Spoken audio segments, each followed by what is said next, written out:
రానియుడి, ఈ రాజ్యం అనేది దేవుని రాజ్యం. ప్రియ సంఘమా, ఈరోజు ఆలోచించేద్దాం. యేసుక్రీస్తు ప్రభువు వారు ఆయన చిన్న పిల్లలకు ఆయన ప్రయారిటీ దేవుడు ఇచ్చాడు, ప్రాధాన్యతను దేవుడు ఇచ్చాడు. మనం అనుకుంటున్నాం చిన్నపిల్లలే కదా అనుకుంటున్నాం, ఎందుకో వారికి ఏం తెలుసు అనుకుంటున్నాం. బైబిల్ గ్రంథాన్ని గమనిస్తే, పాత కొత్త నిబంధనలు చూస్తే దేవుడు మరి రాజుగా దేవుడు బాలుడైన సమయంలో దేవుడు అభిషేకిస్తున్నాడు.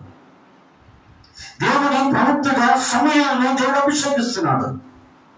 దేవుడు ప్రవక్తగా ఇర్మియాను దేవుడు అభిషేకిస్తున్నాడు. చిన్నపిల్లలు వాళ్ళు. చెప్పండి సంగమా, ఇది నేను ఆలోచించేద్దాం. నాకు దేవుని వాక్యం సెలవిస్తుంది, వారిని ఆటంకపరచవద్దు, వారిని ఎందుకు రానివ్వండి. వారు అలా చేస్తారా? చేయనివ్వండి. కొంతమంది దావీదు కుమారునికి జయమని వారి కేకలు వస్తా ఉంటే వారి మీద కోపంతో మండిపడ్డారు. రే బాబు ఆగు, ఎందుకు వాళ్ళు అరుస్తావు? అరిసిన వాళ్ళ నడికి పెద్ద రాయి పెట్టి వారి సముద్రంలో పడేసిన మేలు అవుతున్నాడు గురువు గారు. అప్పుడు సంఘమా, ఆలోచించేద్దాం. మరి ఈరోజు గురువు గారిలో చూసి నేర్చుకోవాల్సిన 4వది ఏంటి తెలుసా? ఆయన పిల్లలకు ప్రాధాన్యతనిచ్చాడు, పిల్లలను గౌరవించాడు, పిల్లలను దగ్గరకు తీసుకున్నాడు, వారితో ముచ్చటించాడు, వారి మీద చేతులిచ్చాడు, వారిని ఆశీర్వదించాడు, వారిని దీవిస్తూ ఉన్నాడు.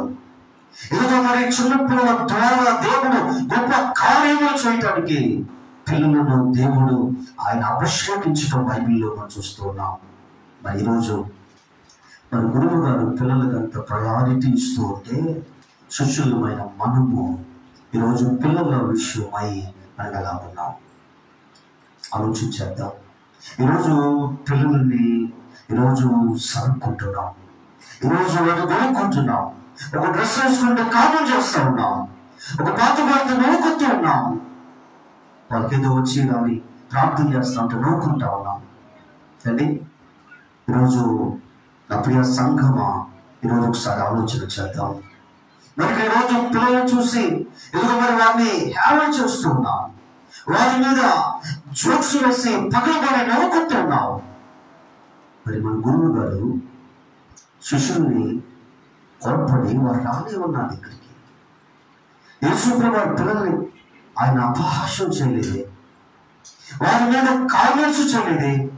వారు వేసుకున్న డ్రెస్సు ఎందుకు వారి దేవుడిని స్తుతిస్తూ ఉంటే ఆపని ఎలాగైనా స్తుతించేది అనేది మండిపడలేదు దేవుడు.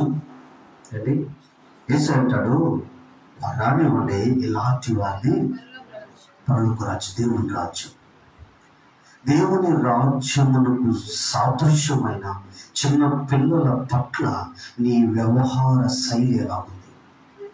గురువు గారి వ్యవహార శైలి ఎలాగుందంటే, నీకేం ప్రయారిటీ ఇచ్చాడో పెద్దలకు పిల్లలకు కూడా అదే. తప్పుడు సంఘమా, ఈరోజు ఒకవేళ కొన్నిసార్లు మన ముందు మన పిల్లలు ఎవరు కామెంట్ ఇస్తే బయటికి ఒక మాట అనుకున్న లోపల బాధపడతాం, లోపల హృదయం గాయపడుతుంది. మరి నీ హృదయం గాయపడినప్పుడు నీ పిల్లల్ని ఒక మాట అంటే మరొకరి పిల్లల్ని నువ్వెలా హేళన చేస్తావు? మరి వారి హృదయాలు గాయపడవా? వారి తల్లిదండ్రుల హృదయాలు గాయపడవా? అండి నీకొక న్యాయం, ఇంకొకరికి అన్యాయం. నా సంఘమా, ఈరోజు గురువు గారిని చూసి మనం నేర్చుకోవాల్సింది, పిల్లల్ని విసుక్కోకు. నేను ఎప్పుడు కూడా నా సేవ అనుభవంలో పిల్లల్ని ఎప్పుడు వాకింగ్ చెప్పేటప్పుడు ఎంత అలరున్నా సరే ఎక్కడ ఒక మాట కూడా దాఖలా ఒక్కటి కూడా లేదు నా సేవ అనుభవంలో ఈ రోజు కూడా. ఎందుకంటే వారిని పిల్లలు అలవాటు చేస్తా ఉన్నారా? చేయనివ్వండి. ఈరోజు ఆలోచించేద్దాం.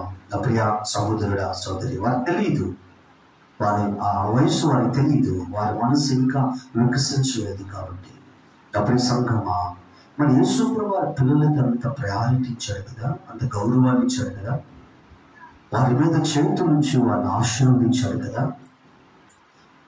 మరి చాలా సన్నివేశాలు మనం చూస్తే యేసుప్రభువు వారు పిల్లల్ని ఆయన పైకి ఎత్తుకున్నట్లుగా మనకు కొన్ని సందర్భాలు కనిపిస్తూ ఉంటాయి. మరి రోజు మరి శిష్యులుగా పిల్లలు